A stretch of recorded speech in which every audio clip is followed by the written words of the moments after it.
ఇక్ష్వాకు వంశంలో మహాభిషుడని ఓ పెద్ద చక్రవర్తి, పరమధర్మాత్ముడు. ఆయనకు బ్రహ్మలోక ప్రాప్తి వచ్చింది. అంత లోకం సంపాదించాడు. సత్యలోకంలో బ్రహ్మగారి పక్కన కూర్చునేవాడు. ఒకరోజు గంగా నది బయలుదేరి వచ్చింది సభకు. వచ్చినప్పుడు ఆమె వస్త్రము పమిట కొంచెం తొలిగింది. అందరూ తల వంచుకున్నారు. ఈయన ఒక్కడు మాత్రం సాపేక్షంగా చూచాడు. వెంటనే బ్రహ్మగారు అన్నాడు, నువ్వు భూలోకంలో పుట్టమన్నాడు. నీకు వాసనాక్షయం కాలేదు, వాసనాక్షయం అయితే గాని ఈ లోకంలో ఉండటానికి వీల్లేదు. కానీ బ్రహ్మలోకానికి వచ్చిన పెద్ద మనిషిని వెనక భూలోకంలో నీ కోరిక తీర్చుకోరమ్మన్నాడు. సరే, శాపం కూడా వరం వంటిదే వాళ్ళకి.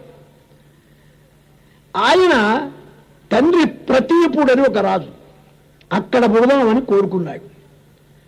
ఆ ప్రతీపుడికి ఇద్దరు పిల్లలు ఉన్నారు వెనక, దేవాపి బాహ్లీకుడు అని ఇద్దరు. అందులో దేవాపి వైరాగ్యంతో అరణ్యానికి వెళ్ళిపోయినాడు. ఆయన రేపొచ్చే కృతయుగంలో మళ్ళీ చంద్రవంశాన్ని ప్రారంభించడానికి ఆయన ఉంటాడు మహాయోగిగా. ఉంటాడా లేడా అంటే మనం చూస్తే కనపడతాడు, లేకపోతే కనపడదు. చూడాలి. ఈ దేవాపి తమ్ముడు బాహ్లీకుడు మేనమామల ఇంటిలోనే నిలిచిపోయినాడు బాహ్లీకుడుగా. ఈ ప్రతీపుడు తపస్సు చేస్తున్నాడు గంగాద్వారం దగ్గర. ఒక దివ్య సౌందర్యవతి అయిన యౌవనవతి స్త్రీ వచ్చి కుడితోడ మీద కూర్చుంది. కళ్ళు తెరిచాడు. ఏమమ్మా, ఎందుకు వచ్చావు? మిమ్మల్ని వరించి వచ్చా అన్నది. నాకు వరణ, నాకు ఇచ్చలేదు. అయినా నువ్వు కూర్చున్నది కుడితోడ. కుడితోడ కూతురు, కోడలు, చెల్లెలు తప్పితే భార్యకు స్థానం కాదు. నిన్ను నా కోడలిగా చేసుకుంటాడే అన్నాడు. అప్పటి కొడుకు పుట్టలే. చూడండి సంకల్పం, ఏమి సంకల్పాలు, సత్య సంకల్పాలన్నమాట. నీకు పుట్టబోయే కుమారుడికి నేను భార్యనవుతాను ఒప్పుకున్నా, కానీ నేను నీ కుమారుడికి కనపడ్డప్పుడు నేనెవరో ఊరు పేరు మంచి చెడ్డ అడగకుండా చేసుకోవాలన్నది. అలాగేనన్నాడు. ఆయనకు కుమారుడు కలిగాడు. వయసి శాంతే యహ జాతః సహ శాంతను. ముసలితనం వచ్చి వయస్సుడిగిన తర్వాత ఎప్పుడు కుమారుడు కలిగాడు గనక వాడి పేరు శాంతను అన్నాడు. ఆ కుమారుడికి వయస్సు వచ్చింది. ఆయనెవరు? ఈ మహాభిషుడని బ్రహ్మలోకంలో ఉన్న మహానుభావుడు. చంద్రవంశ ప్రవర్తన కోసం వచ్చాడు. ఆయన సంకల్పం భగవత్ సంకల్పం. ఆయన కోరింది గంగను గనక గంగ యోగశక్తితో రూపాంతరంగా స్త్రీగా వచ్చింది. పెళ్లి చెయ్యకుండా పట్టాభిషేకం చేసి నీకు గంగ దగ్గర ఓ పిల్ల కనపడుతుంది, సౌందర్యవతి దివ్య స్త్రీ, ఊరు పేరు అడగకుండా ఆమెను ఇబ్బంది పెట్టకుండా నువ్వు చేపట్టమన్నాడు తండ్రి గారి ఆజ్ఞ. ఒకరోజు వేటకు వెళుతుంటే ఆ అమ్మాయి వచ్చింది. నువ్వెవరని అడగలే, నిన్ను భార్యగా చేసుకుంటా అన్నాడు. అయితే ఒక మాట, నా మనస్సుకు కష్టమైన పని నువ్వెప్పుడు చేస్తే నేను చేసింది నువ్వు కాదంటే ఆనాడు నీకు నాకు రామ్ రామ్. అలాగేనన్నాడు. ఆమె భూలోకానికి రావటానికి రెండు కారణాలు. బ్రహ్మలోక ప్రాప్తి కలిగిన శంతనువు యొక్క అభీష్టం తీర్చడం కోసం వచ్చింది. రెండవది, వశిష్ఠ మహర్షి వారి కామధేను అపహరిస్తే అష్టవసువుల్ని శపించాడు ఆయన, భూలోకంలో పుట్టండని. అయ్యా భూలోకంలో ఉండలేమన్నారు. సరే 7 తొందరగా వస్తారు, అసలు గోవులు కాజేసిన వాడు కొన్నాళ్ళు దీర్ఘకాలం ఉంటాడన్నారు. ఉన్నా వాడికి సంతతి లేకుండా వస్తాడన్నారు వాళ్ళు. అలాగేనన్నాడు వశిష్ఠుడు. వారొచ్చి గంగను ప్రార్థించారమ్మా, మేము భూలోకంలో పుట్టలేము, గంగాభవానివి గనక నీ కడుపున పుట్టేటట్టు మమ్మల్ని అనుగ్రహించమని. సరేనన్నది. పుట్టిన వాడిని పుట్టినట్టు గంగలో పడేయమన్నారు. కానీ ఓ షరతు, పడేస్తాం కానీ 8వ వాడు మాత్రం మిగులుతాడు, వంశం ఎవడో ఒకడిని ఇవ్వాలి కదా అన్నది. అయితే వాడికి సంతానం ఉండదన్నారు. అయితే పర్వాలేదన్నారు. ఆయన ఈ పుట్టిన దేవవ్రతుడని 8వ సంతానం. 7గురిని కలిపేస్తే మహారాజు ఊరుకున్నాడు. ఏం చేయాలి? ఆయన కోపం వస్తుంది. విధండి, దైవ విధి ఎంత బలమో చూడండి. 8వ సంతానం కలపబోతుంటే రాక్షసి ఇలా సంతానం ఎందుకు పాడు చేస్తా ఉన్నాడు. పాడు చెయ్యని నీ పిల్లవాడిని నీకు ఇస్తా, నువ్వు పెంచలేవు గనక పెంచి నేను పంపిస్తాలే అన్నది. నీకు నాకు రామ్ రామ్, ఎవరు నువ్వు గంగనన్నది. ఏం చేస్తాడు? ఊరుకున్నాడు. ఆయనకు 16 ఏళ్ళు వచ్చిన తరువాత వశిష్ఠుడి దగ్గర వేదాంగాదులన్నీ, ధనుర్విద్యా శాస్త్రం, పరశురాముడి దగ్గర సర్వాస్త్రాలు, సర్వయోగములు, శుక్ర బృహస్పతుల దగ్గర సర్వనీతి శాస్త్రాలు, భీష్ముడు చదవని చదువు లేదండి బ్రహ్మాండంలో. అటువంటి మహానుభావుణ్ణి ఒకరోజు నది అంతా కూడా ప్రవాహం ఆగిపోయి ఉంటే ఆశ్చర్యపడ్డాడు శంతను. ఎవరాని చూస్తున్నాడు. కుర్రవాడు బాణాలేసి ఆపాడు. ఆ కుర్రవాడు ఎవరా అని చూస్తే ఈ మహానుభావుడు.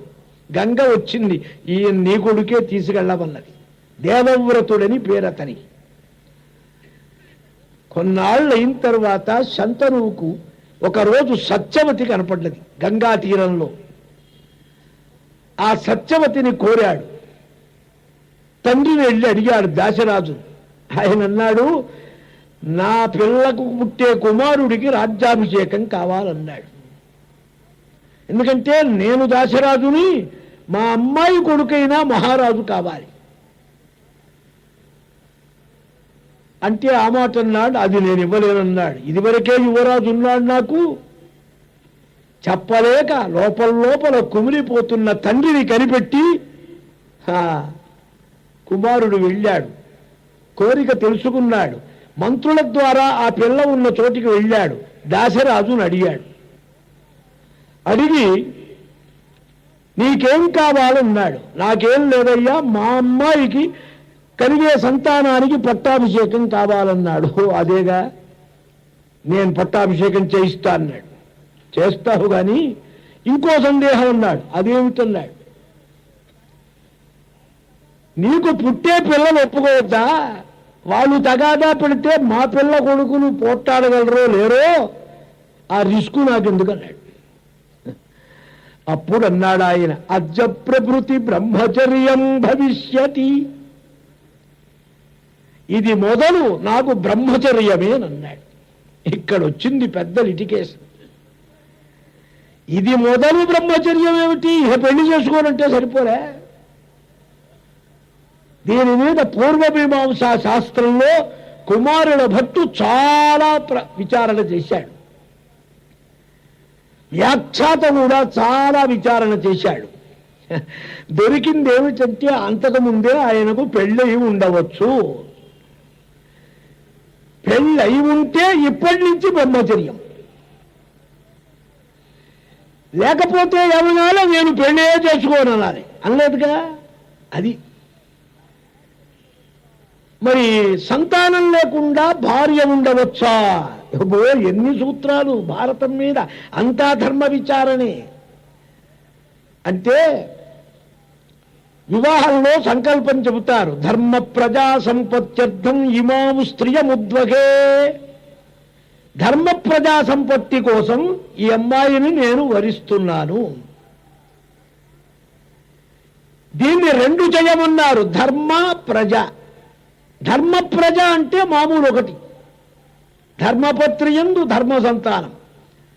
ధర్మం వేరు ప్రజ వేరు చేస్తే ఇండివిడ్యువల్గా ధర్మార్థం భార్య ఉన్నది, సంతానార్థం లేదు.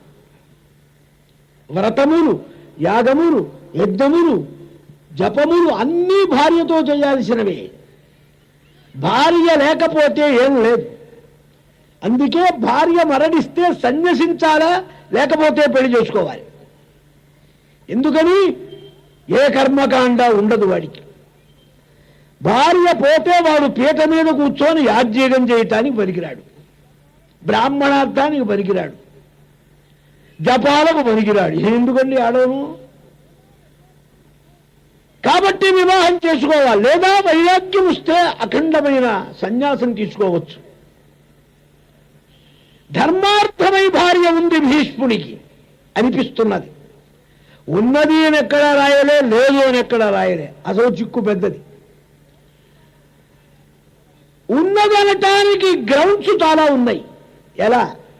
ఆశ్రమవాస పర్వం చివర మనం భారతం ఇలా చెప్పుకుంటేనే తెలుస్తుంది, లేక కథలు చెప్తే ఏం ప్రయోజనం ఉండదు.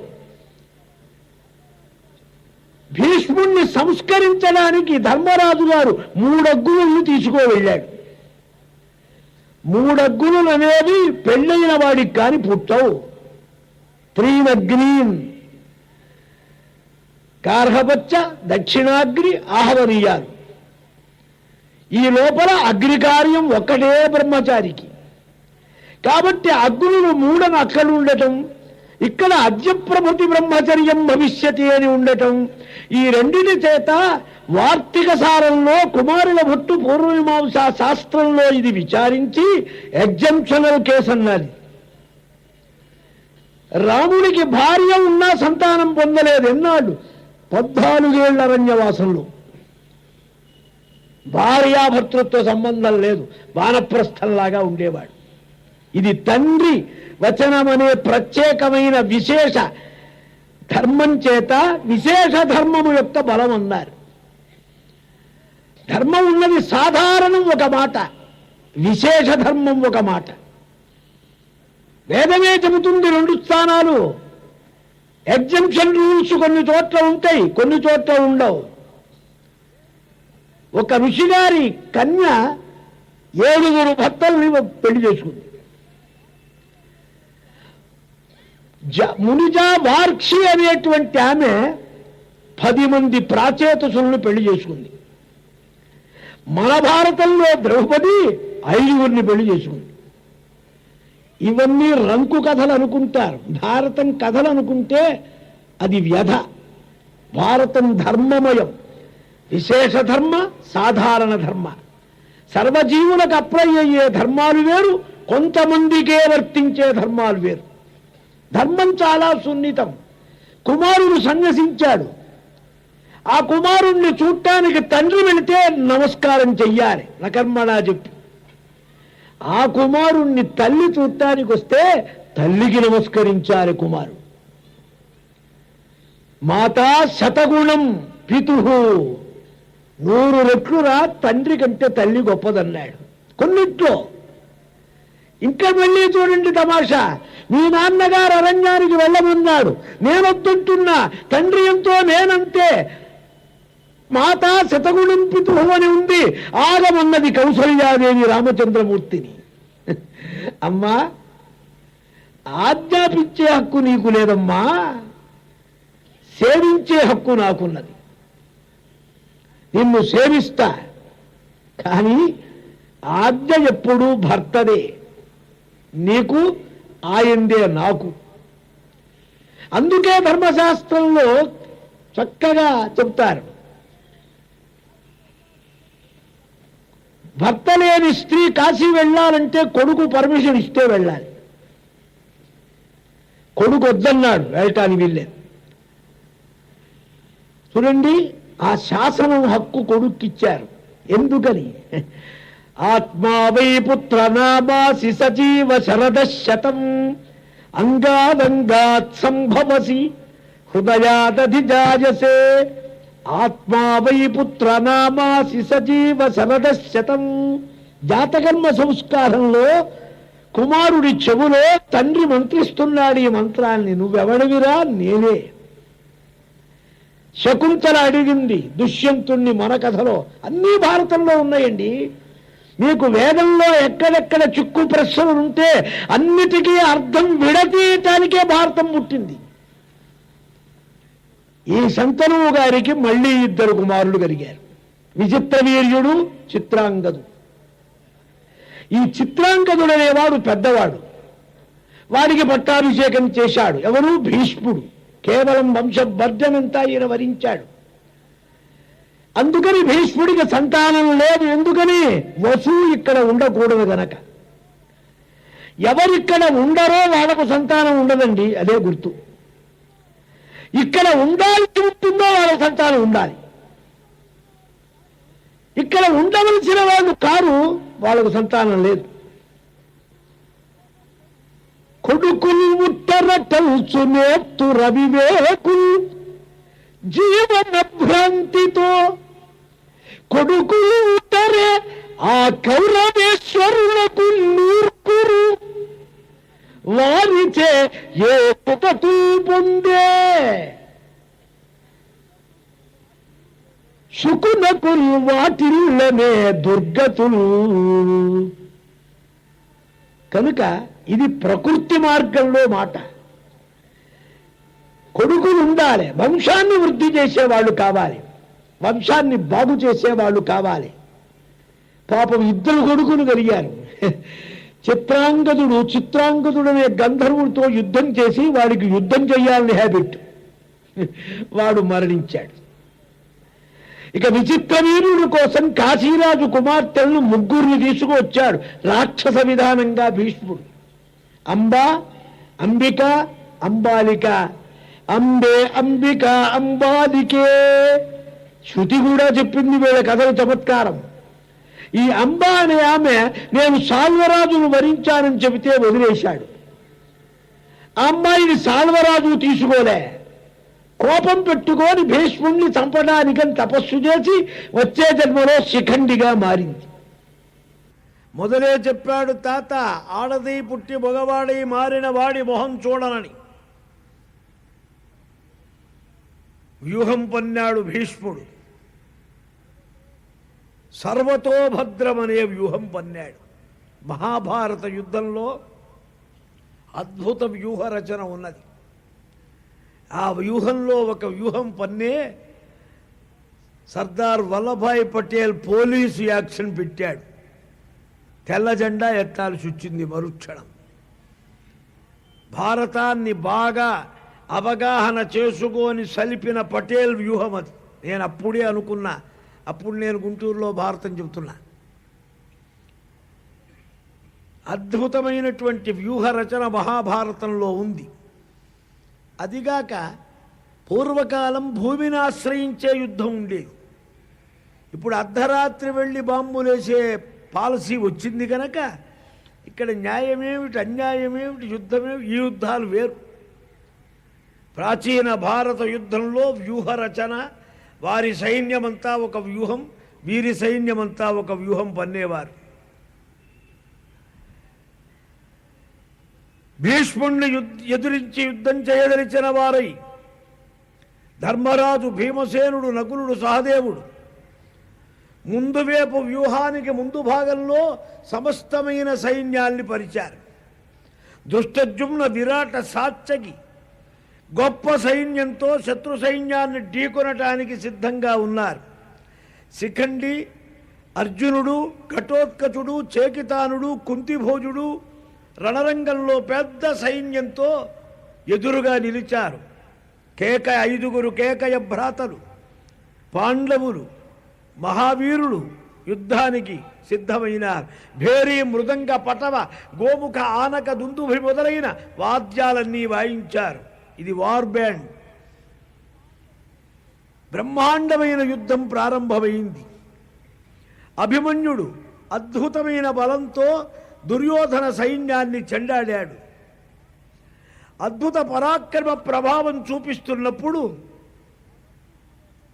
అలంబుషుడు అనేటువంటి రాక్షసుడు బకజరాసన్ బకుణ్ణి చంపిన కోపంతో వాడి పార్టీ వాళ్ళు కొంతమంది రాక్షసులు డైరెక్ట్ దూరారు కౌరవ పక్షంలో.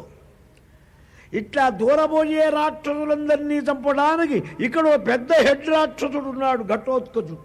దేనికి దాంతోటే కొట్టాలి. ఉష్ణముష్టేన శీతలం.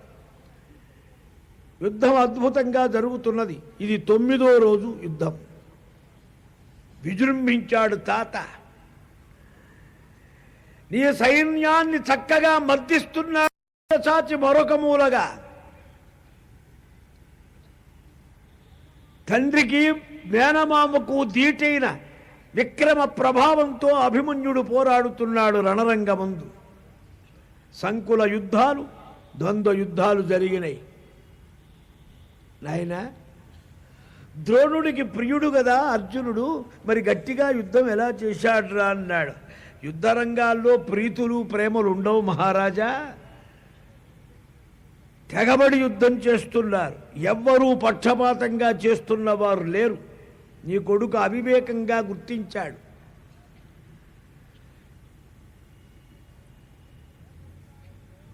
వేసవి కాలంలో ఆకాశం మీద చండ ప్రచండ కిరణాలతో జగత్తును మార్చివేస్తున్న సూర్యుళ్లాగా ఉన్నాడు భీష్ముడు. ఎవ్వరతని ముందు ఎదురుగా నిలవలేకపోతున్నారు. భీముణ్ణి 12 బాణాలు, ధర్మరాజుకి 24 బాణాలు, అర్జునుడికి కావలసినన్ని బాణాలు, దృష్టజుమ్నుణ్ణి అలా కొట్టాడు. వరుస వరుస ప్రతి మహావీరుడికి 12 చదివిచ్చాడు చదివింపులు. అర్జునుడు కోరే భీష్మ, ద్రోణ, కృపాచార్య, కర్ణుడు లేడు, ఇతరందరినీ కూడా బాణాలతో కొట్టాడు. అద్భుతమైన పరాక్రమంతో విజృంభించారు. చేతుల్లో ధనస్సులు పట్టుకున్నవి ఎగిరిపోతున్నాయి. ఆయుధాలతో కూడా భుజాలు నరికివేయబడుతున్నాయి.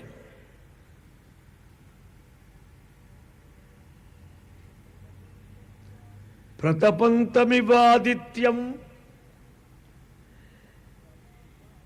మధ్యమాసాధ్యసేనయో వరాన్ వరాన్ వినిఘ్నంతం పాండవస్య చ సైనికాను యుగంతమివ కుర్వాణం భీష్మం యౌధిష్ఠిరే బలే నామృష్యత మహాబాహు మాధవ పరవీరగ. అమాయకులైన పాండవ సైన్యాల మీద విజృంభించి విపరీత శస్త్రాస్త్రాలు కురిపించి సర్వసంహారం చేసి నశింపచేస్తున్న భీష్ముణ్ణి చూచి మహాయోగి వాసుదేవ స్వామి సహించలేదట. భక్తుడి పరాభవం ఒక రవ్వంతో కూడా సహించరు పరమాత్మ. న వాసుదేవ భక్తానా అశుభం విద్యతే క్వచిత్. ఇన్సూరైనట్లే వాసుదేవ భక్తుణ్ణి మరొకడు ఏమైనా చెయ్యటమా చూడలేకపోయినారు. ప్రచస్కంత మహారథాత్, రథం మించి కదిలారు. ఉత్సృజ్య రజత ప్రఖ్యాన్ హయాన్ పార్థస్య భారత వాసుదేవస్తతో యోగి, మహాయోగీశ్వరుడు. ఎండి ముద్దల వంటి 100 గుర్రాలుంటాయి అర్జునుడి రథానికి, 4 కాదు 5 కాదు. అర్జునస్య శతం హయా, గంధర్వదత్తములైన గుర్రాలు. ఏ ఒక్కటి యుద్ధం చివరదాకా మరణించదు, దెబ్బతినదు. ఇంత సందుంటే మొత్తం రథం కూడా దూకిపోతుంది దూరి. అది గంధర్వ మాయ. అటువంటి గుర్రాల పగ్గాలను వదిలేశారు. అభిదుద్రామ భీష్మంస భుజ ప్రహరణో బలి ప్రతోదపాణిస్తేజస్వి సింహవతు వినదన్ముగు. చేతిలో కొరడా ఉంది. మృగాల మీదికి దూకుతున్న భయంకరమైన సింహనాదం చేస్తున్న మృగరాజైన సింహంలాగా కదిలారు. దారయందివ పద్భ్యంస జగతీవు జగదీశ్వర క్రోధతామ్రేక్షణ కృష్ణ జిఘాంసు అమితద్యుతిఘీ. రథం మించి దూకి అడుగులు వేస్తూ ఉంటే భూమి బర్దలవుతున్నది అనిపిస్తున్నది. జగదీశ్వరుడాయన అనంతకోటి బ్రహ్మాండాలు లీలగా బొజ్జలో భరించేవాడు. సర్వయోగి అంతర్బహిశ్చ తత్సర్వం వ్యాప్య నారాయణ స్థిత. బయట లోపల వెలుపల భేదం లేకుండా సర్వజగత్తు వ్యాపించి ఉన్నవాడు పరమాత్మ. క్రోధ తామ్రేక్షణ, తమ భక్తులైన పాండవులకు దెబ్బలు తగులుతూ ఉంటే చూడలేక కోపంతో కళ్ళెర్రబడ్డాయిట. హింసించదరిచారట. అమిత తేజశాలిట. గ్రసంతైవ చేతాంసి తాబకానాంబఘాఘవే. నీ కౌరవ సేనా పరివార ప్రముఖుల యొక్క మనస్సుల్ని ఆపోషణ పడుతున్నట్టు బయలుదేరాట. పరమ భయంకరంగా ఉన్నాడు. భీష్ముడి కోసం పరిగెత్తబోతున్న స్వామిని చూసి కౌరవ సైన్యాలు ఆక్రందనం చేశారట. హతో భీష్మ హతో భీష్మ తత్ర వచో మగతు. భీష్ముడు పోయినాడు, భీష్ముడు అయిపోయింది. వాసుదేవ భయంతో వినపడ్డాయి. పీత కౌశీయ సంవేత మణిశ్యామ జనార్దనగా శుశుభే విద్రవన్ భీష్మం విద్యున్మాలి యథా అంబుద. బంగారు చెరుగుల పచ్చని పట్టుబట్టలు ధరించినవాడు, కనకమయ దివ్య ఆభరణాలు ధరించిన పరమాత్మ, శ్యామల కోమల వర్ణం కలవాడు. ఎలా కనపడుతున్నదన్నారు? మణి వంటి మరకత మణిలాగా ఉన్నారట స్వామి. అది బంగారంతో తాపడం చేసినట్టు బంగారం పొదిగినట్టున్నదిట చుట్టూ. ఎలా ససింహ ఇవ మాతంగం భీష్మం యూధ ఋషభ ఇవ ఋషభం అభిదుద్రావ వేగేన వినదం యదవర్షభ. మదించిన ఏనుగ మీదికి ఉరుకుతున్న మృగరాజైన సింహంలాగా ఉన్నారు. చూచాడు, మహాసంతోషపడ్డాడు. ఏం అదృష్టం భీష్ముడిది. గంగానందను బాణపాతముల కాగం లేక కేలం చక్రంబు గయ్యికొంటే. భీష్ముడి బాణాల దెబ్బలు తట్టుకోలేక స్వామి అన్నాడు అర్జునుడా, ఊరుకో. తెలిసే భవద్భుజా బలము. నీ వ్యవహారం అంతా నాకు అర్థమైంది లేవయ్యా. తెలిసే భవద్భుజా బలము తెల్లముగా తెలిసెన్ సమస్త సేనల సురతాగరిమ. నన్నిక వారణ చేయబోకుము ఈ కలన్న సమస్తమీ దినమ కాలుని ప్రోలికి చెరుగాక. భూతల మది ఎల్ల నాధునిగా ధర్మతనుభవు కోరుగావుతన్. పట్టాభిషేకం ఈ రోజురా, ఇంకా ఎందుకు ఆలోచన? నీ బడాయి అర్థమైంది, నీ సైన్యాల గొప్పతనం అర్థమైంది. ఆపవోక్. గంగేజుం పరిమర్తు మొట్టమొదటన్. ఇది నా ప్రణాళిక.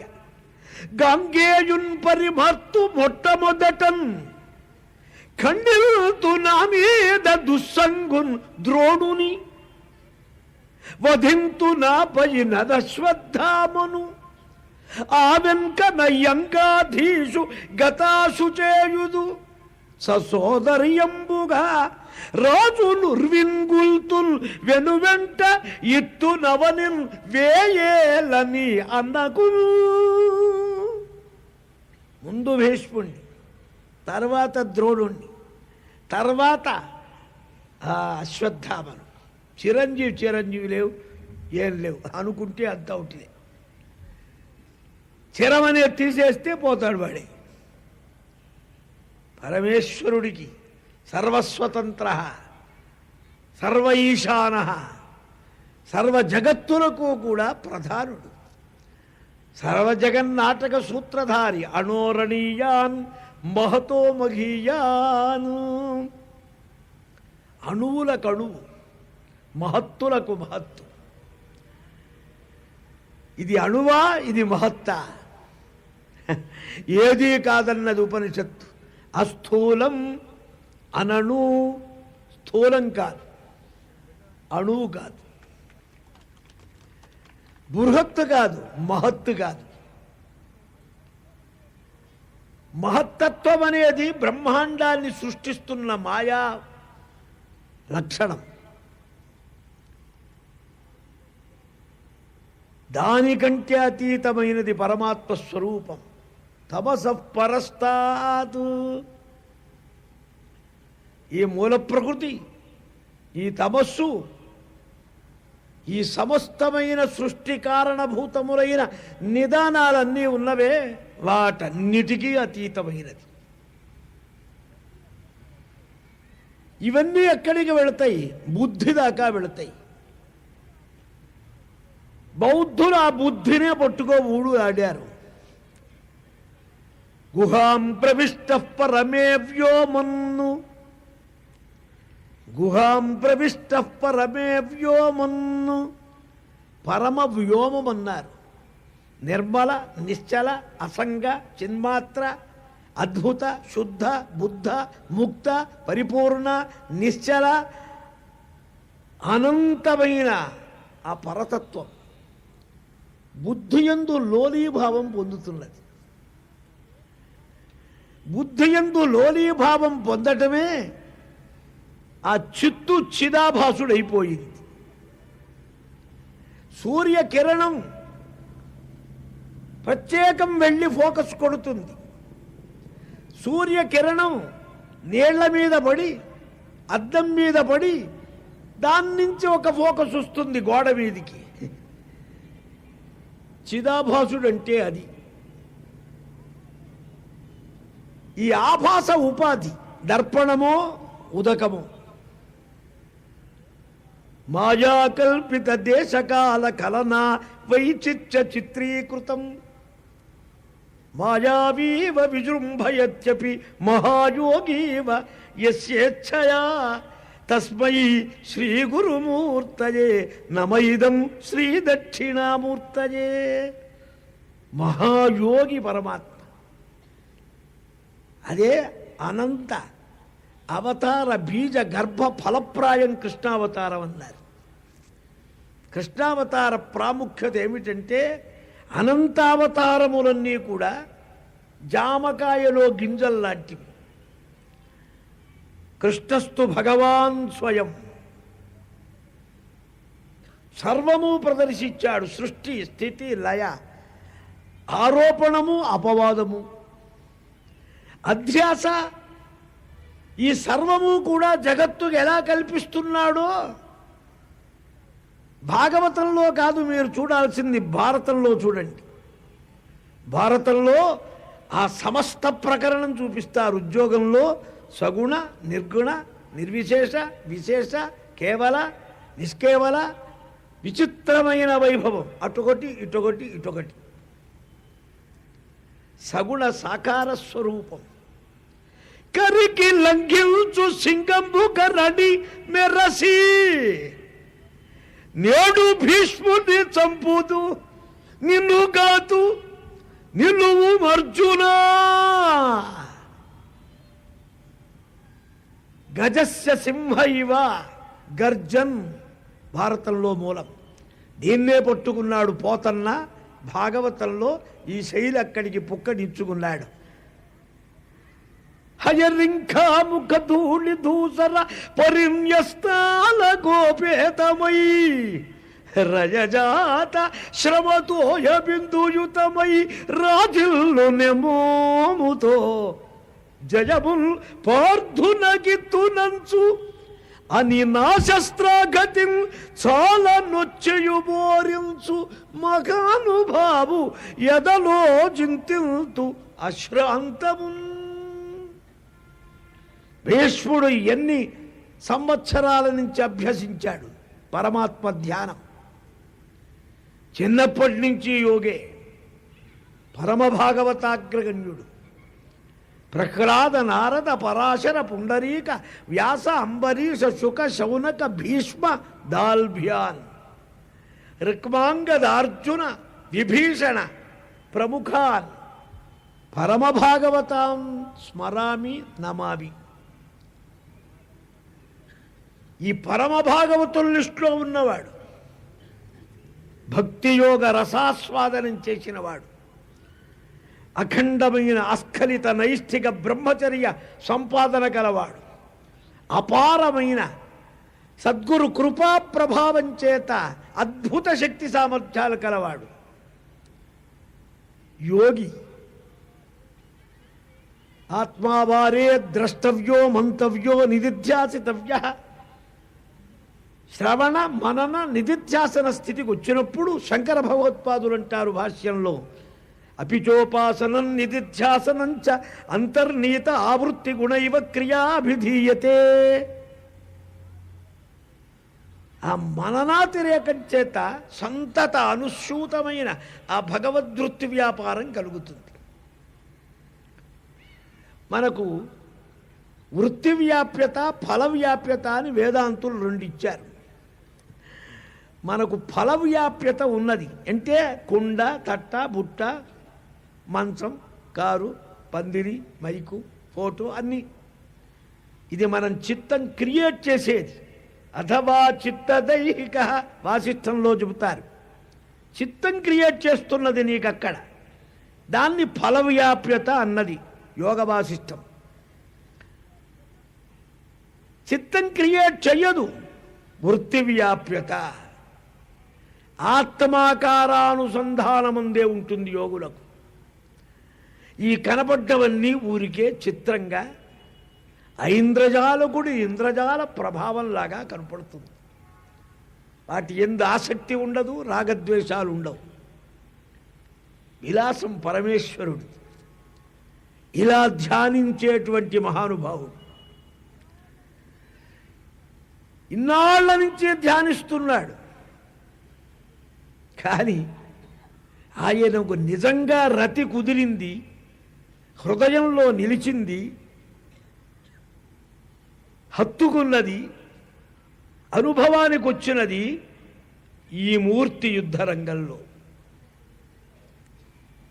హంపశయ్య మీద పడుకొని ధ్యానించే పోతన్న గారి పద్యాల్లో ఈ ఫోటో ఇచ్చాడు. కుప్పించి జగసిన్న కుండలంబుల కాంతి గగన భాగం వెల్ల గప్పి కొనగా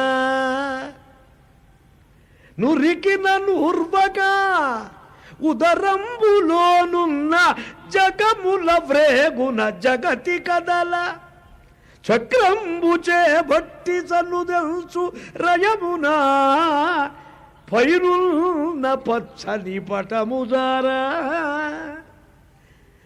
నేడు భీష్ముని చంపుదు నిన్ను కాదు నిలువు మర్జునయనుచు మద్విసిక వృష్టి తెరల్లి చనుదెల్చు దేవుండే దిక్కు నాకు. ఆ పరమేశ్వరుడే నాకు దిక్కంటాడు. ఆ గుర్రాలు తోలుతున్న నందనందన దివ్య సౌకుమార్య ఆనంద అతిశయం, ఆ కోమల శ్యామల రమణీయ కమనీయ దివ్య సౌభాగ్య సౌందర్య ప్రభావం, ఆ ముద్దులులికే ముచ్చటైన మందహాస స్ఫూర్తిద సుందర వదనారవిందం, ఆ హొయలు, ఆ సొరసు, ఆ తీవి, ఆ సొంపు, ఆ ఇంపు అదే మనస్సులో గుద్దుకున్నది. నువ్వు ఎన్ని ధ్యాన శ్లోకాలు చదువు, ఎన్ని మంత్రాలు జపం చేయి, తలకిందుగా అక్షర లక్షలు పురస్చరణలు, మనస్సులో ముద్ర గుద్దుకొందే ఏం లేదు. స్వజ్యోతి బహిర్గతం బగుట సొప్పడకున్న నిరర్ధకం బగున్నన్నాడు. అంతా బయటిదే, కంతు అవతల నుంచి ఏదో వస్తూ ఉంటుంది, ఇక్కడికి ఎక్కదు, ఎప్పుడో ఎక్కుతుంది. ఆ ఎక్కిందే ముద్ర. ఆ ముద్ర భీష్ముడికి ఇక్కడ పడ్డది. ఇక్కడ కమ్మని విచారణ. భాగవతానికి భారతానికి ఏమిటి వ్యత్యాసం? భాగవతం అంతా భక్తి అంటారు, ఫలభక్తి అంటారు, ఏకాంత భక్తి అంటారు, పరాత్మికా భక్తి అంటారు, సిద్ధభక్తి అంటారు, జ్ఞానభక్తి అంటారు, అవధూత భక్తి అంటారు, బ్రహ్మ విద్య అంటారు, చాలా మాటలు అంటారు భాగవతంలో. అది పారమహంస్య సంహిత అని పేరు దానికి. ఇది మహాభారత సంహిత అని పేరు. రెండూ వ్యాసుల వారు రాసిన పేరులోనే ఉంది తమాషా. వేదం మొత్తం సార్వజనీనం, అందరి జీవులకు ఉపయోగపడేది.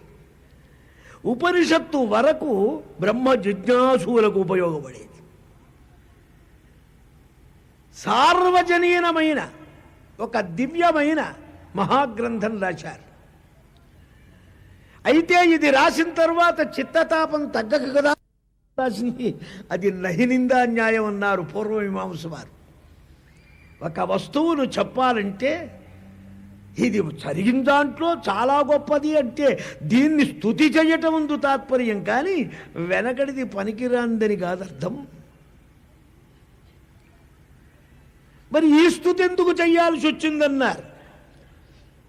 ఇది పరమహంసలు అవధూతలు అందుకొని ఆనందించే భక్తి గనక. పతిసుత అన్వయ భ్రాతృ బాంధవాన్ అతి విలంఘ్య తే అచ్యుత ఆగతా గోపికా గీతములు. వీళ్ళెవరంటారు? గోపికల, స్త్రీలా, సంసారం చేసేవాళ్ళ? కాదు కాదు, అవధూతలు. పతిసుత అన్వయ భ్రాతృ బాంధవాన్ అతి విలంఘ్య. ఇక్కడ ధర్మం లేదు, మర్యాద లేదు.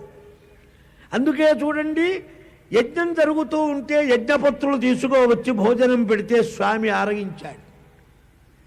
ఇది కర్మకాండకు విరుద్ధం. ఇది కేవల జ్ఞానకాండ విషయం. ఒక విషయం వచ్చినప్పుడు ఇంకో విషయాన్ని దూరంగా పెడతారు, లేకపోతే వీల్లేదు. మహాభారత భక్తి ఉన్నదే, ఇది ధర్మ విహిత భక్తి. భాగవతంలో ఈ ధర్మ విహితత్వం లేదు. అది భాగవత ధర్మ విహితమే. అదో ధర్మం. దత్తాత్రేయుల వారిదో ధర్మం, మనదో ధర్మం. వారి ధర్మం మనం పెట్టుకుంటే అయ్యే పనేనా? కాబట్టి మన దాంట్లో మన ధర్మం. ఇది అవధూత దృష్టిలో ఇది పనికిరాదు, ఆ దృష్టి. ఇక్కడ ధర్మ విహిత భక్తి. నిజంగా భీష్ముడు భక్తుడు కదా, ఇంత ధ్యానం భాగవతంలో చేశాడు కదా, ఇంత మహానుభావుడు కదా, ఇక్కడ ఎదురుగా వస్తే చితక్కొట్టాడే కృష్ణయ్యని. ఏ పుష్పాలు వేశాడా, పన్నీరు వేశాడా? చెప్పండి, ఏం వేశాడు? చూడరా కనుంగునుము ఎన్ని శరంబులున్నవో, చలంబున్ బలంబున్ సమంబగీకారమే, తాత ఎన్నదయ నీవంత చూపింతు. అర్జున, చలంబున్ బలంబున్ సమంబు అంగీకారమే, తాత ఎన్నదయ నీవంత చూపింతు. కానీ మీ తాత పేర్మిన్ కన్పట్టక నీట తండురుక గంభీరాఘవోత్సాగి అయి యుద్ధరంగంలోకి దిగాడంటే ఆయన వయస్సు ఆయన గుర్తుండదు. ఆయన ఇంత చేయొచ్చా చేయకూడదా ఆలోచిస్తాడు, మునిగిపోతాడు, ఆవేశం వస్తుంది, ఒళ్ళు తెలియదు, దిక్కులన్నీ చెండాడుతాడు. నువ్వో వాడు తాతయ్య మామయ్య పింతండ్రా, నీకన్నీ బ్రెయిన్లో ఇప్పుడే గుర్తొస్తాయి. స్వామి మీరన్న మాట నిజమే. అతడనేక యుద్ధముల నారియుతేరిన వృద్ధమూర్తి, నేనో తరుణుండ అక్కతన నుండి నన్నుండగవచ్చు సొంత విద్యాతిశయంబు తాతయడ. కానీ నీవు తగదా గదాధర జయోదయమపుటకింక శంకయే. గొప్ప మాటలు చెప్పావు.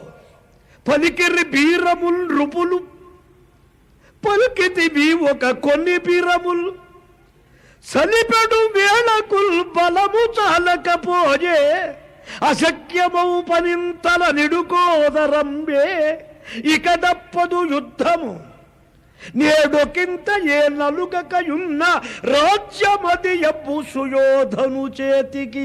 అర్జున ఆపవోకురా, పట్టుకోపోయినాడు అర్జునుడు, పరిగెత్తుతున్నాడు, కొడుతూనే ఉన్నాడు తాతయ్య. ఇదేం భక్తి అంటారు? ఇది భక్తి, స్వధర్మ విహిత భక్తి. భక్తి ధర్మ విహితమైనప్పుడు బంగారానికి పరిమళం వచ్చినట్లు వస్తుంది. ధర్మాన్ని వదిలిపెట్టి భక్తి భక్తి భక్తి అంటే భక్తి ఉంటుందేమో కానీ రక్తి ఉండదు. ధర్మం ఎప్పుడు యతో ధర్మస్తతః కృష్ణ. ఎక్కడ ధర్మం, మానవులు ధర్మ ప్రవర్తన వదలకూడదు. ధర్మమే మిమ్మల్ని రక్షిస్తుంది. ద్రౌపదికి ఇచ్చింది చెరుకు గడ కోసుకొని చీర దింపిన పెట్టుబడి కాదు. చీర చించితే చీర ఇస్తే కొబ్బరికాయ కొట్టేవాడు కొబ్బరికాయ దుకాణం ఇవ్వాలి వచ్చే జన్మలో. ఇలాంటి హోల్సేల్ రిటైల్ షాపు కాదు పరమాత్మ. ధర్మం నువ్వు రక్షించావు, నిన్ను ధర్మం రక్షిస్తుంది. ధర్మో రక్షతి రక్షిత. ఈ స్లోగన్కి ప్రధాన ప్రత్యేక నిర్దేశమే మహాభారతం. ఇందులో భీష్ముడి ఘట్టం ఇంకొకటి ప్రధానం. క్షత్రధర్మంలో ఏమిటి? గురువు కావచ్చు, దేవుడు కావచ్చు, బంధువు కావచ్చు, ఆప్తుడు కావచ్చు, రణరంగంలో శత్రుపక్షంలో ఎదరిగా నిలిచాడంటే చితక్కొట్టడమే ధర్మం. ఆ ధర్మానికి ఎక్కడ ఉండదు. నొచ్చ తురంగముల్ కడునొచ్చను మేను నీవును నొచ్చితివి అంగకంబుల శరంబులెందియో వివచ్చుడా చూడుము. చూడరా ఒంటి మీద ఎలా బాణాలున్నాయి. ఇవి బాణాలు కావు, వికసించిన గులాబీ పుష్పాలు, నందనవన మందార పుష్పాలు. స్వధర్మంతో తాను భగవంతుణ్ణి అర్చిస్తున్నాడు భీష్ముడు. ఈ దృష్టికి రాండి. వట్టి కథాభాగంలో చూస్తే మీకు భారతం అర్థం కాదు. అర్చిస్తున్నాడు. సహస్రనామమా, త్రిశత, ఖడ్గమాల, లేకపోతే 2-3 సహస్రాలు కలిపాడా? కొడుతూనే ఉన్నాడండి. కోపాన్ని అభినయిస్తున్నాడు పరమాత్మ. నిండా అనుగ్రహం స్వామికి. ఎంత పరీక్ష పెట్టాడు. ఎదురుగా వచ్చి నేనుంటే వీడేం చేస్తాడు చూద్దాం. కొడతాడా, కాళ్ళు పట్టుకుంటాడా? కొడుతూనే ఉన్నాడు వీడు. బేస్. నాకంటే నా భక్తుడు నాకు చాలా ప్రియుడు. మయ్యావేశ్య మనో ఏమాం నిత్యయుక్త ఉపాసతే శ్రద్ధయా పరయోపేతా తేమే యుక్తతమామత. యస్మాన్ నోద్విజతే లోకః లోకాన్ నోద్విజతే చ యః హర్షామర్ష భయోద్వేగైర్ముక్తః సచమే ప్రియః. నీ స్వధర్మంలోనే ఉంది ఈశ్వరార్చన, పుష్పాల్లో లేదు. పుష్పాలు దండగా, చెట్లను పాడు చేయటం. నీ పూజ ఎక్కడుంది? నీ స్వధర్మాచరణం. అందుకే మీరే సంకల్పం చెప్పినా పరమేశ్వరముద్దిశ్య పరమేశ్వర ప్రీత్యర్థం. దేనికి? సంధ్యావందనానికి ఇదే సంకల్పం. బ్రహ్మయజ్ఞానికి, పితృతర్పణానికి, శ్రాద్ధానికి, సత్యనారాయణ వ్రతానికి, నీ నిత్యకర్మానుష్ఠానానికి పరమేశ్వరముద్దిశ్య పరమేశ్వర ప్రీత్యర్థం. ఈశ్వర ప్రీతి ఎప్పుడు? ప్రభువుకి ఎప్పుడు ప్రీతి? భృత్యుడికి నియమించిన ధర్మం ఆచరించినప్పుడు. క్షత్రియుడై, వీరుడై, గృహస్థుడై రణరంగానికి వచ్చిన అర్జునుడు విల్లనమ్ము పట్టి శత్రువులను చెండాడినప్పుడు కృష్ణయ్యకు సంతోషం. వైరాగ్యం మాటలు చెప్పి, ధర్మాధర్మాలు చెప్పి, వేదాంతాలు చెబితే ఏమి సంతోషించడు.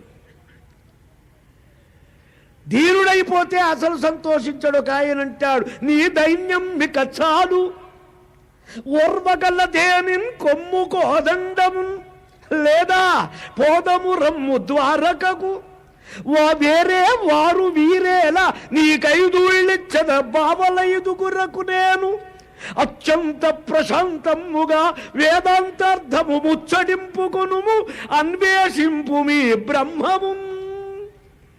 ఉపనిషత్తులు పారాయణ, కఠోపనిషత్తు, మాండూక్య కేనాదులు చూచి బ్రహ్మంటే ఏమిట్రా అన్నాడు. లీలాసుకుడు అంటాడు, అట్టా బ్రహ్మ దొరకదయ్యా. నిగమ వనేషు విచార నితాంత ఖిన్నా విచునుత భవనేషు వల్లవీనం ఉపనిషదర్థం ఉలూకలే నిబద్ధం. ఉపనిషత్తులనే ఫారెస్ట్ కికారణ్యాల్లో తిరిగితే మీకేం కనపడదు. మా గోపిక యశోదమ్మ ఇంటికి రా, దొడ్లో కట్టేసి ఉంటాడు రోటికి, ఓ పిల్లని నల్లనాయన మెల్లమెల్లగా ఉంటాడు, ఆయన్ని చూచుకోమన్నారు. యశోదమ్మకేం భాగ్యం అన్నారు. స్కాంద పురాణంలో రాశారు. శని ప్రదోషం నాడు, ప్రదోష కాలంలో పరమశివునికి ఆ పూజ చేస్తూ ఉంటే ఆ శివాభిషేక శివదర్శనం చేసిందిట. పరమశివుడు సంతోషించారు. కానీ ఆమె ఏం చేసింది, పిల్లవాడు రాళ్ళు పెట్టుకొని శివపూజ అలంకారం చేశాడు. ఆ శివపూజ పూర్తయ్యే లోపల అన్నానికి పిలిచింది తల్లి, రాలేదు. ఆమె వచ్చి రాళ్ళన్నీ పీకవతల పారేసింది. ఏడిచాడు గాని వాడు ఎడలేదు. శంకరుడు ప్రత్యక్షమైనాడు. ఇదే ద్వాదశలింగ జ్యోతిర్లింగాల్లో ఒక క్షేత్రం. శంకరుడు ప్రత్యక్షమైతే మా అమ్మను అనుగ్రహించండి అన్నాడు ఈ పిల్లవాడు. నన్ను అభిషేక సమయంలో చూచింది, నీవు భక్తిగా ధ్యానించేటప్పుడు వచ్చే జన్మ యశోదై పుట్టి వాసుదేవుణ్ణి పెంచుకుంటుంది లేపమ్మన్నారు. శివానుగ్రహంతో విష్ణువు కుమారుడవుతాడు. ఆ పరమశివుని యొక్క లీల, ఆ సగుణ సాకార భజన ఆనంద పారవస్య విశేష ఫలం మనం ఏమని వర్ణిస్తాం. ఇక్కడ భీష్ముడు ధర్మంతో యుద్ధం చేశాడు. స్వధర్మంతో కూడిన భక్తి భగవానునికి అపారమైన ప్రీతి. స్వధర్మమే ప్రధానం అనే ప్రధాన సందేశం మహాభారతం ఇస్తున్నదంటే అప్పుడు ద్రౌపది ఘట్టంలో చెప్పాను, ఇక్కడ భీష్ముడి ఘట్టంలో చెబుతున్నా. భీష్ముడికి వేరే దృష్టి ఉండి కాదు. భీష్ముడు పరమ భాగవతుడే. స్వామి అనుగ్రహించారు, చూచారు. తమాపతంతం సంప్రేక్ష్య పుండరీకాక్షమాఘవే అసంభ్రమం రణే భీష్మ విచకర్ష మహద్ధనుగు. ఆ నల్లనాయన అద్భుత అట్టహాసంతో రథం మించు దూకి వస్తూ ఉంటే ఇంకా అల్లికి త్రాటంకారం కొడుతున్నట్టండి. ఏమానందం! నీలా మానుష విగ్రహుండు రణకేళీ లాలసుండైన కాక ఆలంబంజతిరించలేరు వరులు భీష్మాచార్యునంచున్. స్వామి, ఏమి నా ఎందు అనుగ్రహం అయ్యా నీకు. ఆయుధం పట్టనన్న నేను పడితే గాని వాడి హడావుడి తగ్గించగలవాడు ఈ భూలోకంలో లేడని ఎంత ప్రతిష్ట ఇచ్చావు నాకు. ఓ, చచ్చిపోతే లెక్కేమిటన్నాడు ఆయన. చూడండి, ఆయుధముంధరింపను అనికగ్గముగానొక పట్ల ఊరకే సాయము సేయువాడా పిలుచన్నను పిమ్మట ఎగ్గులాడిన దోయిలియుగుదు నిజము తోల్తమచించితి కోరుకొమ్ము. నిజం చెబుతున్నా నాయన, ఆలముసేయనేనని యథార్థము పల్కితి సుంబు. ఇన్ని మాటలు అన్నాడే స్వామి, సత్యవచన శీలుడే.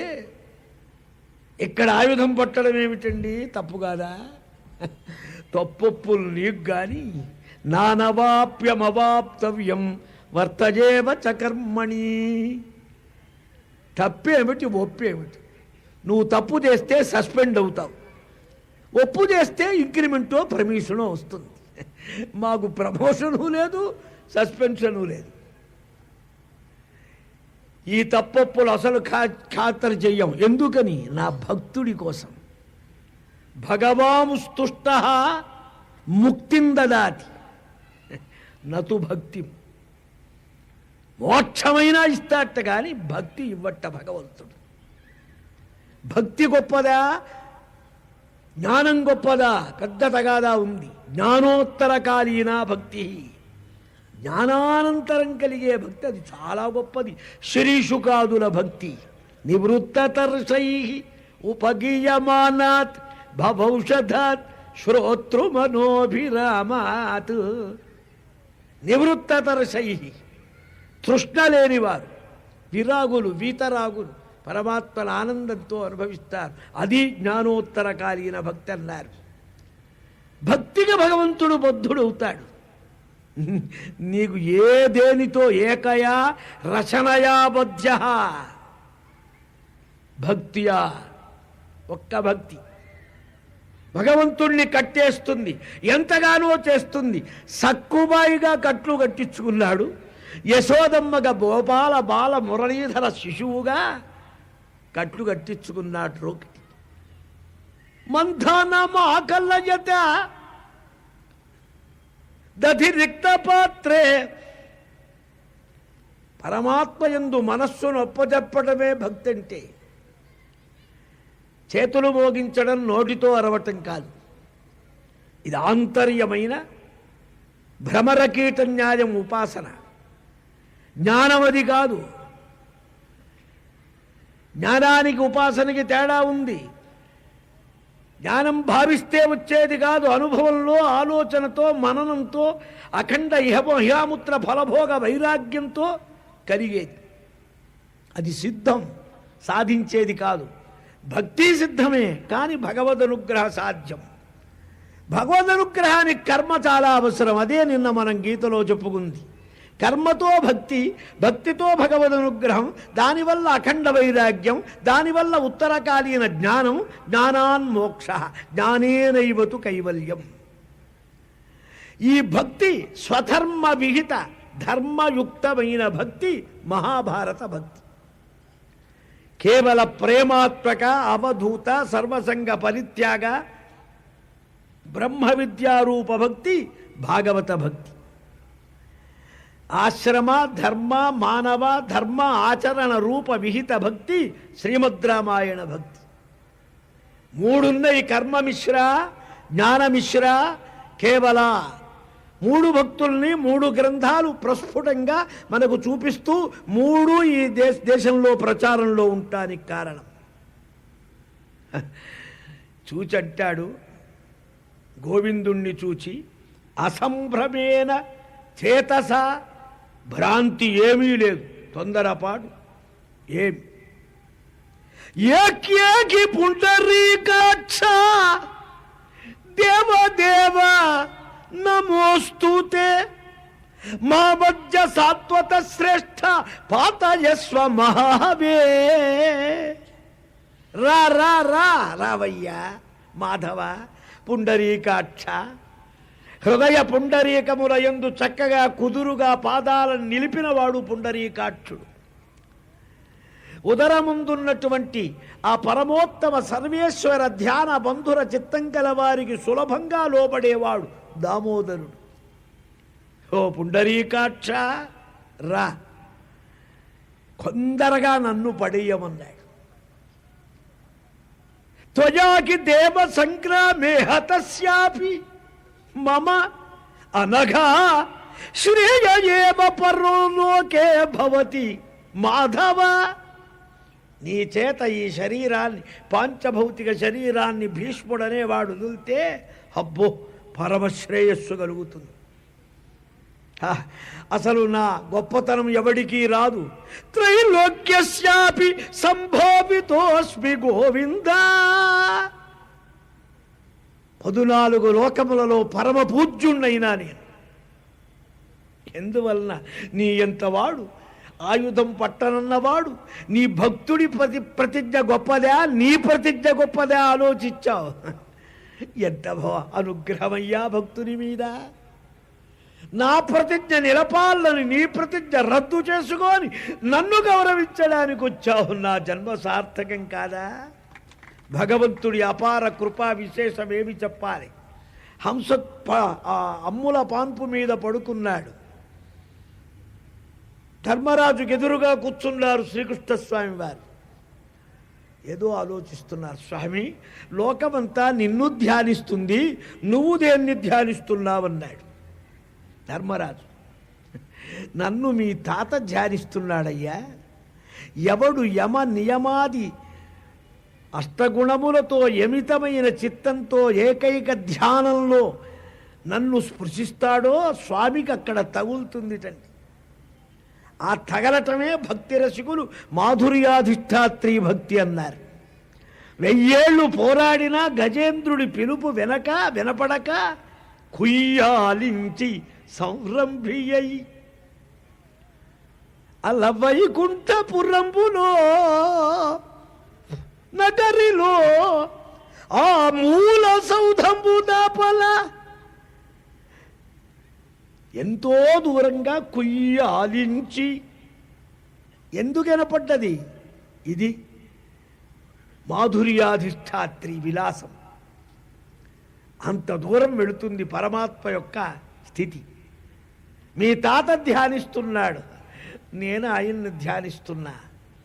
ఆయనకో వీక్నెస్ ఉంది భగవంతుడికి కూడా, అది ఆయన పోగొట్టుకోలేడే. నన్నెవడు గట్టిగా నమ్ముకుంటాడో వాడి కోసం నేను నానా తంటాలు పడతానురా.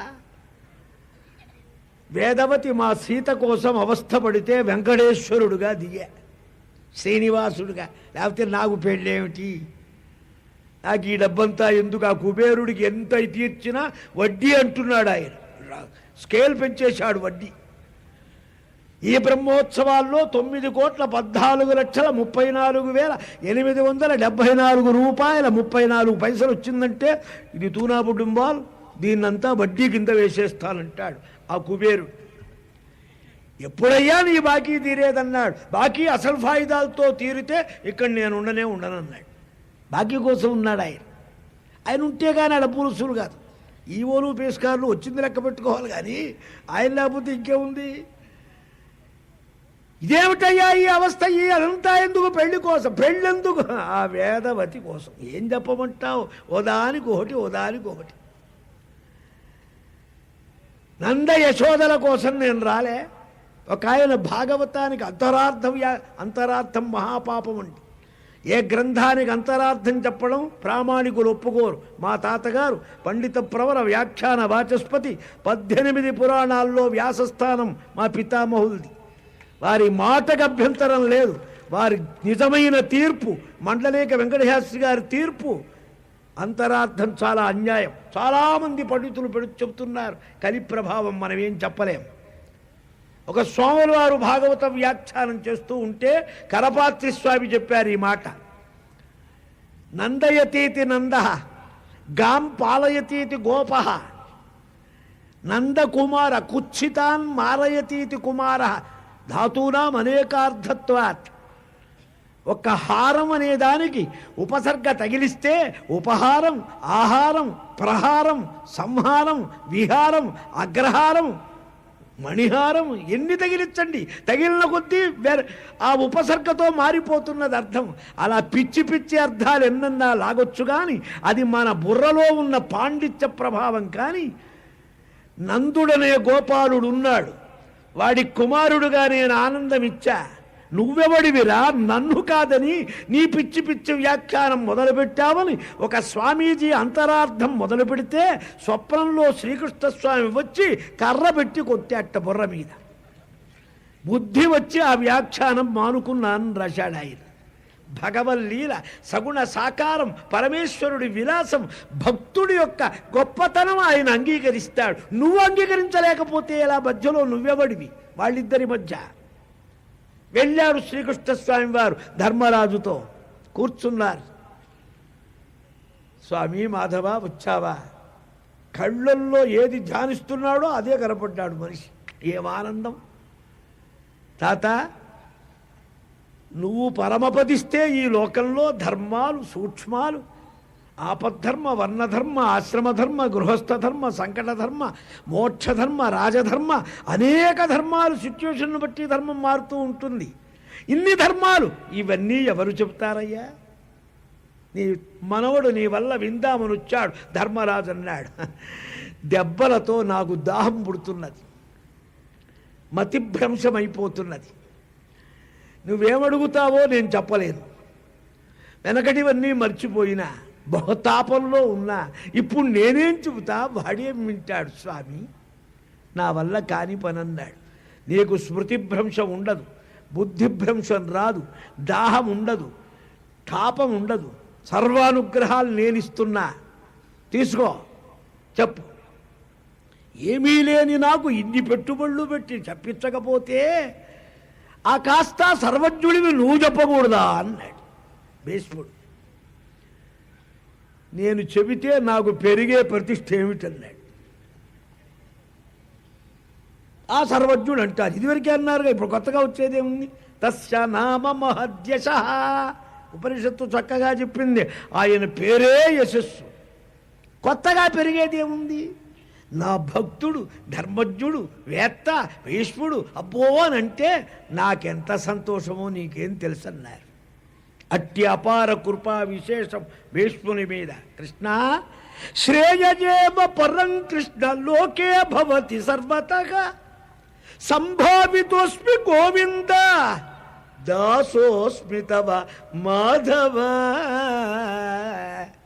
కృష్ణా ప్రభో, నీకు పరమదాసుని, భక్తుని. ఈ లోపల వచ్చి కాటేసుకున్నాడు పాపం, బలంగా పట్టాడు. అంతార్జునుణ్ణి ఎత్తుకొనే వస్తున్నారు స్వామివారు. ఇక్కడికి వచ్చాడు, పగి నిలవేశాటండి. పార్థేన నిగృహ్యమాణ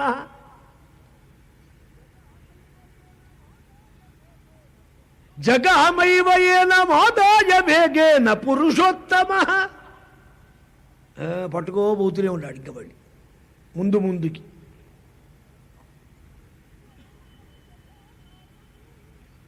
నిశ్వసంతము యథా నాగము, బుసగొడుతున్న సర్పంలాగా కళ్ళెర్ర చేసి కోపజ్వాలలు రగులుస్తున్నటువంటి నందనందన స్వామిని, మాధవ స్వామిని చూచి, స్వామి నివర్తస్వ మహాబాగో నా అనృతం కర్తుముత్సహే యత్వయా కథితం పూర్వం న యోత్స్యామీతి కేశవా. నేను యుద్ధం చెయ్యను అని నాకు వాగ్దానం చేశావు. నువ్వు నీ మాట నువ్వే దాటితే ఇక వేరే ఏమి చెప్పవలె నిన్ను. స్వామి కరుణించు, ఇది నా భాగం, నువ్వు చెయ్యంది కాదు. అర్జున ఆపవోకురా నాయనా, నా అదృష్టం పండిందిరా. నేడుగా నా ధనుర్నిగమంబు లోకైక విఖ్యాతమయ్య సంవిత్స్వరూప. నేడుగా నా జన్మము ఈడు లేని యశంబు అజాండంబు నిండించే దండితారీ.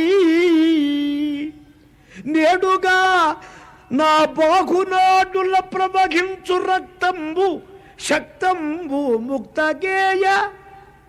నేడుగా శంతనృపతి వరేణ్యుండు పుత్రవంతుండు అబ్ధిభూకళత్ర. నేడుగా నిర్జరాపగా నిక్కమైన వీరమాత ప్రఫుల్లదంభోరుగాక్ష. రమ్ము దయసేయుము ఇటు వేగి రమ్ము సంగరమ్ము దీర్పుము భూమి భరంబు తోడా. ఈనాడు నా జన్మ ధన్యమైందని అడుగుతూ ఉంటే, వీడు వేలాడుతూ ఉంటే అర్జునుడు స్వామి నవ్వి చూచి, నేను చెప్పా నువ్వు చెప్పావు కొన్ని మాటలు. ఇక్కడ భగవంతుని విలాసం ఏమిటి? అర్జునుణ్ణి రెచ్చగొట్టడానికి. అర్జునుడికి దయ మెండు. తాతయన్న దయ నీవావంత చూపింతు. ఇది తిరుపతి వారి పద్యం. భూయసీకి దయ అర్జునే, వ్యాసుల వారి మాట. అర్జునుడికి దయ చాలా పెద్దదిట. ఇది నా భాగం స్వామి, నేను సమర్థిస్తా, నన్ను రక్షించు, అప్రతిష్ట పాలు చెయ్యబోకు. ప్రార్థిస్తే కరిగిపోయేవాడు పరమాత్మ, నమస్కరిస్తే బ్రహ్మానంద పడిపోయేవాడు పరమాత్మ. మనకు చూడండి, రోజు వాడు దండం పెడతాడు అనుకోండి, అప్పటి నుంచే ఖాతాలు వీడేదో రోజు దండం పెడుతున్నాడు, ఏదో కొంప ముంచుతాడురా, ఏమడుగుతాడు అని. ఎవడో దండం పెడితే నువ్వు భయపట్టేందుకు ఏమిటో ఉందండి, లేకపోతే రోజు వీడు నమస్కారం నమస్కారం అంటాడు. ఇది కొంతమందికి నమస్కారం జాడ్యం కూడా.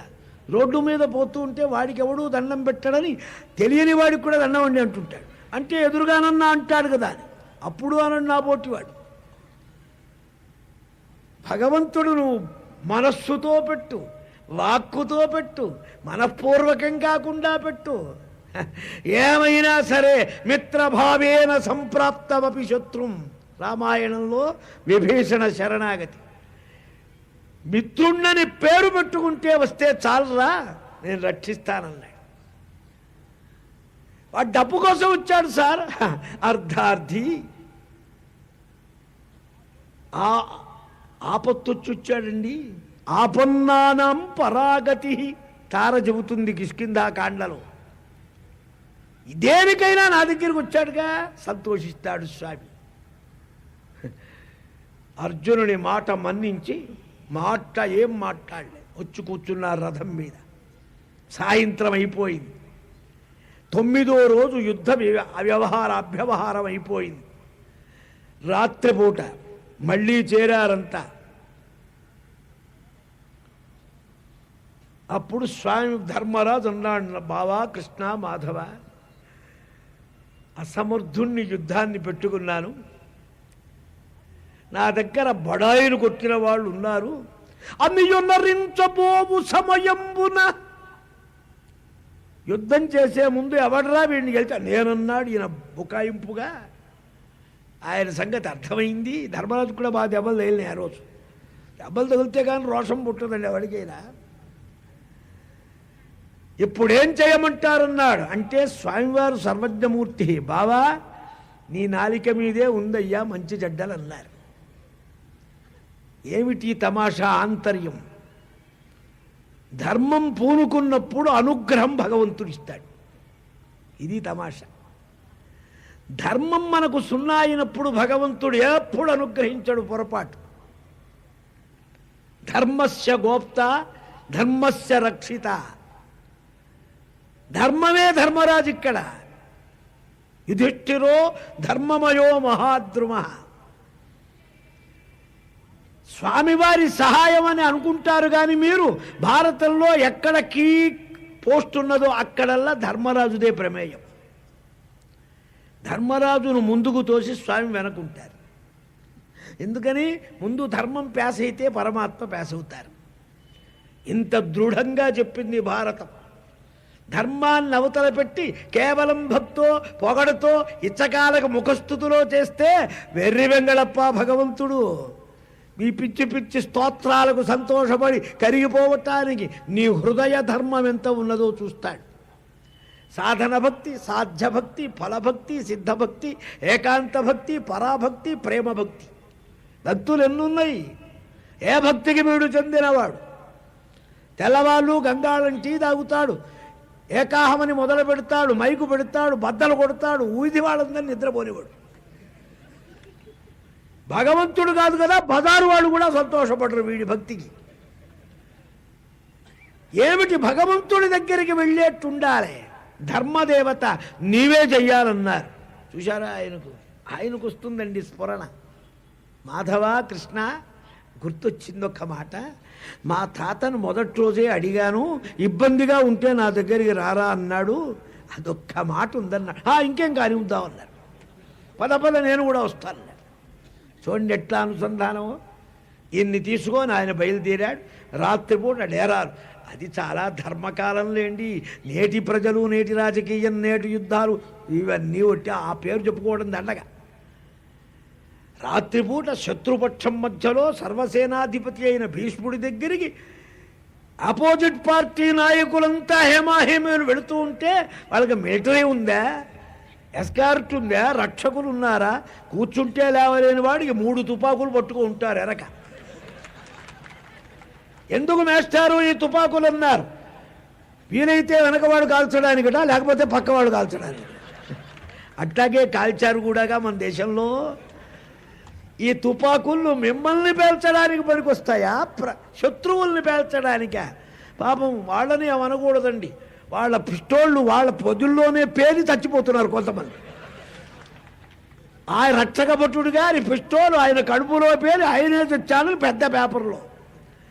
ఏ రక్షణ లేదు. బ్రహ్మానందంగా వెళ్ళారు. తాత నువ్వు తలుచుకుంటే మేం బతకలేమన్నాడు. ఏం కావాలరా నీకన్నాడు. ఏం కావాలేమిటి? చిచ్చర్ర కన్ను మూసుకొని చేతి త్రిశూలముగాచి లీలమై వచ్చిన రుద్రు చందమున వ్రలును నీవనిలోన ఓర్వగా వచ్చునే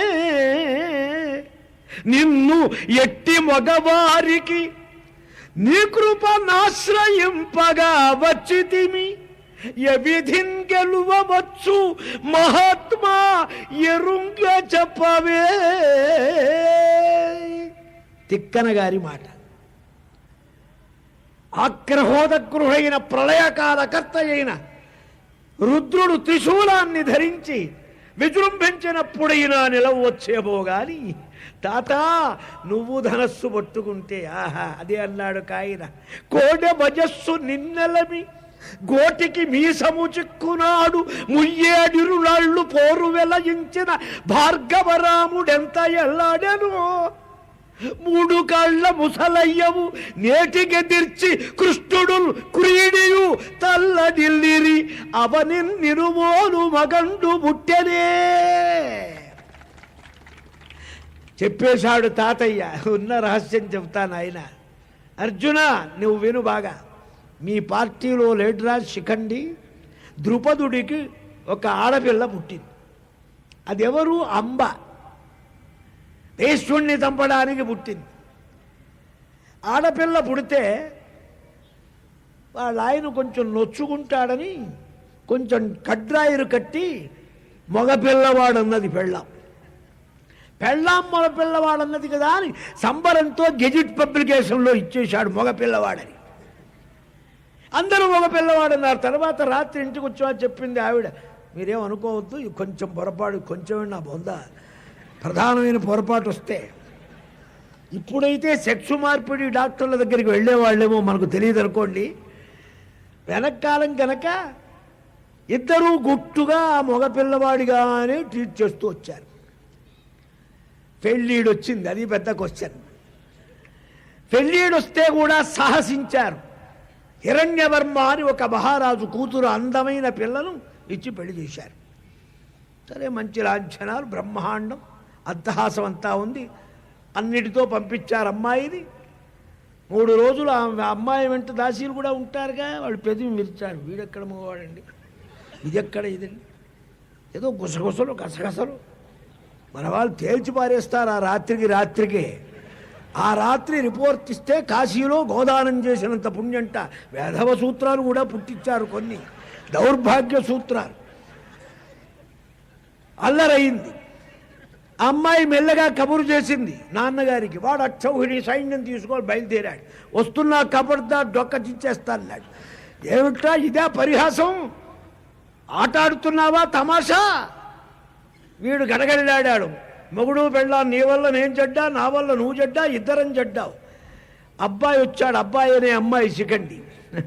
నా వల్ల కదా మీకు ఇంత ప్రమాదం వచ్చింది. మా మావయ్య గారు 3 రోజులు 4 రోజులు 6 రోజులు ఉంటాడు, అంతకంటే ఉంటాడా? వాడు వచ్చేదాకా నేను గైర్హాజరైతే కేసు రుజువు కాదు గనక ఈజీగా బెయిల్ దొరుకుతుంది.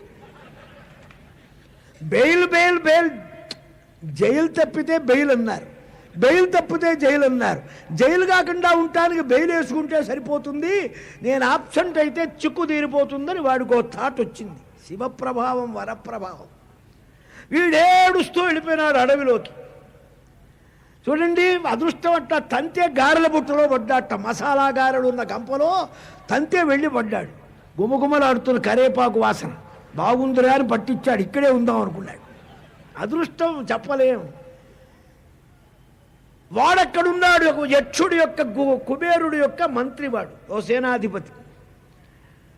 వాడెందుకో క్యాంప్ వేసుకోవచ్చాడు ట్రావెలర్స్ బంగళాలో. మకాం ఆ అరణ్యంలో పెద్ద అరణ్యాల్లో ఉంటేలేండి ట్రావెలర్స్ బంగళాలు, టీబీలు.